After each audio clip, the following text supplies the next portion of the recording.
The movie begins with the USS Tomba Bay submarine shadowing a Russian submarine, Konyak, in the Arctic. It remains undetected despite being just 400 yards away from the other submarine. Moments later, the personnel from the US submarine heard a loud explosion. They are under attack not by the Russian submarine but by another unknown submarine right above them. They try to take the submarine down to 700 feet, but it's too late as a torpedo is already seconds away from impact. The US submarine is shot, and all the personnel is killed. Admiral John Fiske is informed that USS Tomba Bay is missing. This is alarming as the submarine has no issues with its radio, and there's no reported bad weather in the area. The submarine is now 2 hours away from check-in. Fiske informs Admiral Charles Donegan about the situation. Donegan is more concerned about the classified system on the submarine. Fiske reminds him that there are 110 men there as well.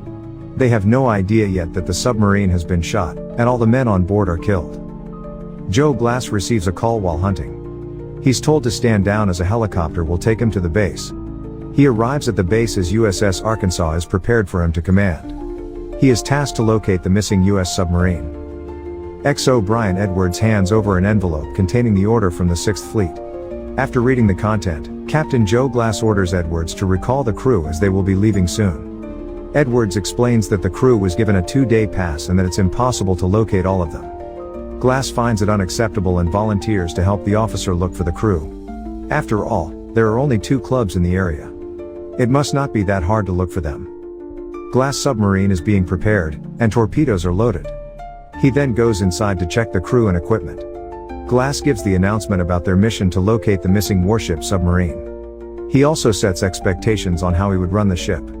Everyone is expected to follow his orders.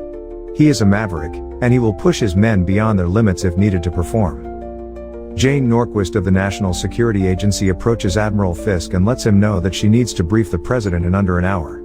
She tried to ask for information from the Navy, but she failed. Fiske mentions that 2 explosions are observed from the Kola Peninsula right at the location where the US submarine is missing. Norquist mentions that they have been keeping tabs on the Russian president. He left with his core security on their way to the location where the explosion happened. He and his team left before the explosions occurred. He is supposed to have a meeting with his defense minister, Durov. Glass is informed by Cobb that the crew is on board and ready to go.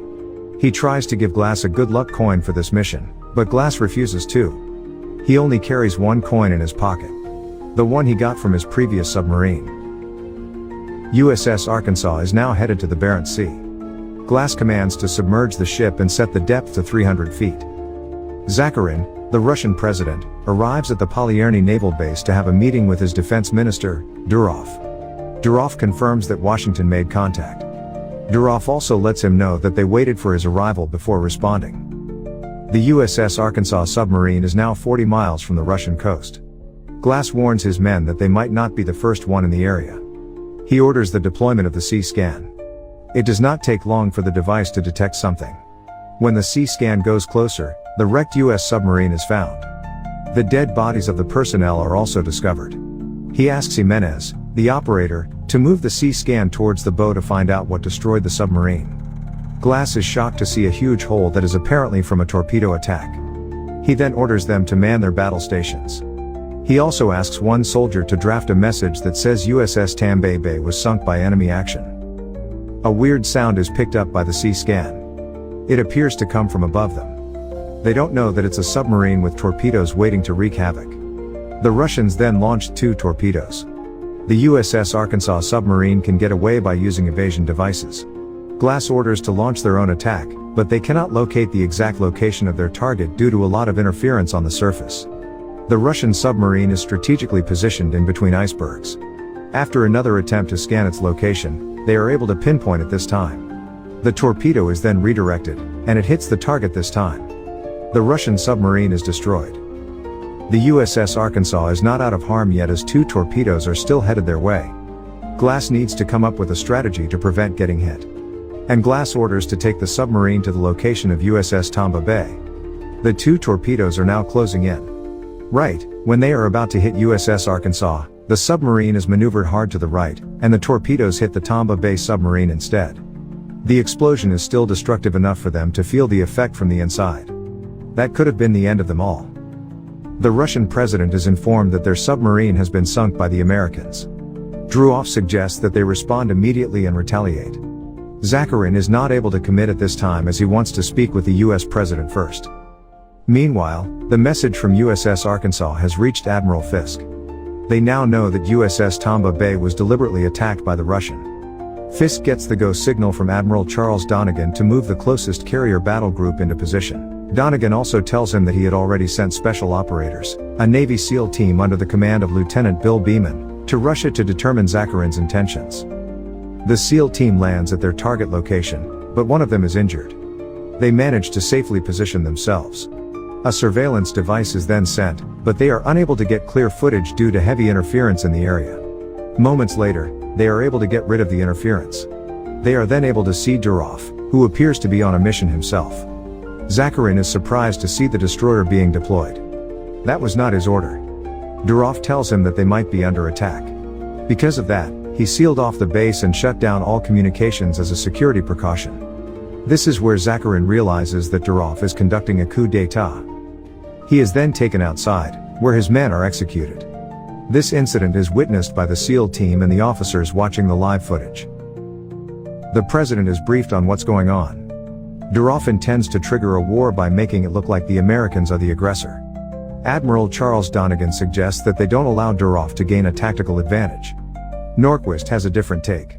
She believes that they are just dealing with a power-hungry minister. Druzhov wants the Americans to engage. Fisk suggests that they rescue the Russian president and take him to Moscow, where he can retain his position and put an end to the coup d'état.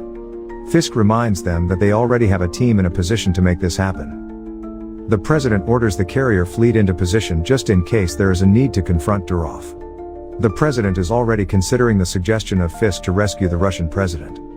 The sea scan is launched again. This time, it finds the sunken Russian submarine, Konyak. Glass and his men are surprised to see a huge hole on the bow. It appears to be from a torpedo attack. USS Tampa Bay did not fire at anyone. When they check further, it appears that the attack came from the inside. What it means is that the submarine was intentionally destroyed to make it look like it was attacked by the Americans. Glass wants to rescue the survivors. His men are not thrilled with the plan as they still believe that Konyak destroyed Tampa Bay and killed the American soldiers. They are concerned that the Russians are headed their way as well after their submarine was annihilated earlier. Glass points out that if the Russians had nothing to hide, they would have rescued Konyak already. Glass knows at this point that the Russians are behind the attack of their own submarine. Glass orders to launch the Mystic so that some men can get closer to the Russian submarine. The Mystic has difficulty landing due to heavy currents but safely attaches itself to the submarine. When they open the latch, 3 Russian survivors are almost on the verge of dying due to the cold. They are suffering from hypothermia. Glass welcomes them aboard and orders that they are checked by a doctor. Glass also wants the captain of the Russian submarine to be isolated. Until he receives an order from his officers, the Russian survivors are prisoners of war. Glass informs his men that they have been ordered to go to Polyerny base. The place is heavily defended by destroyers, but their help is badly needed now.